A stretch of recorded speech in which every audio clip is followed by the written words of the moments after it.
Салам достор. Деги эле биздин жүрөгүбүз дайыма бир нерсеге толуп турат. Өзгөчө качан ыза кылган, бизди кайгырткан нерселерге же болбосо бир ишке ашпай аткан кыялдарга толуп турганда кайбир адамдар менен бөлүшөбүз. Анан бөлүшкөндөн кийин ичибизде бир ыраазы болбой, канааттанбай калуу же болбосо кээде таарыныч деле орун алып калышы мүмкүн. Кээде бир бизде элибизде айткандай чийки май жегенсип, ушунун эмнесин айттым экен деген өкүнүчтөр да болуп калат да. Эмне себептен?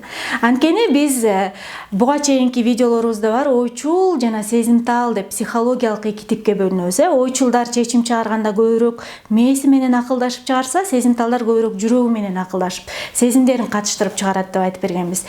Көрсө биз ошол өзүбүздүн ичибизге толуп калган нерсени айтканда дагы эмне себептен ушундай канааттанбай калып, керек болсо кээде конфликттер да ачып кетет да.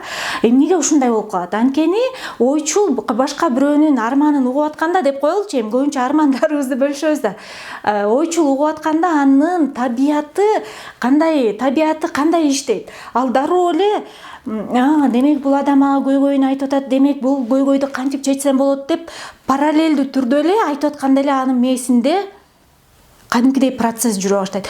Чыгуу жолун издеп атып, тиги эле айтып аткан адамдын кийинки сөздөрүн укпайт дагы, айтып берип аткан адам аны автоматтык түрдө сезет. Мени укпай эле бул адам. Кайдадыр өзүнүн ою менен кетип калды деп. Анан ошол жерден сен мени уккуң келбейт, укпайсың, мени жакшы көрбөйсүң, акырына чейин угуп койсоң эмне болот деген нерсе пайда болот да. Ойчул таң калат да. Мен угуп, мунун көйгөйүн чечкенге жол издеп атсам, бул эмне деген адилетсиздик деген ойлор болот. Ал эми ошол эле сезимтал. Көйгөйүн айтып атканда кандай күтүүлөр менен айтат. Ал мындай деп айтат да. Болгону ичимдегени төгүп алсам, анан экинчи тарап болгону эле кулагын тосуп, эгер мен ыйласам, ийинин тосуп койсо. Болду, мага көйгөйдү азыр чечүүнүн кереги жок, мага чыгуу жолдорун издөөнүн кереги жок. Болгону мени угуп койсо. Ушул жерде мага оюма 4 сапыры келип кетти.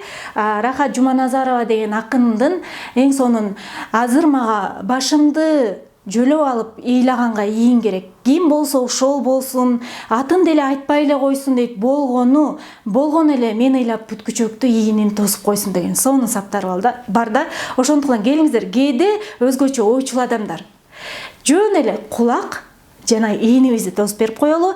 Ал эми сезимталдар ойчулдарга айтып атып, ар кандай таарынычтарга алдырбайлы.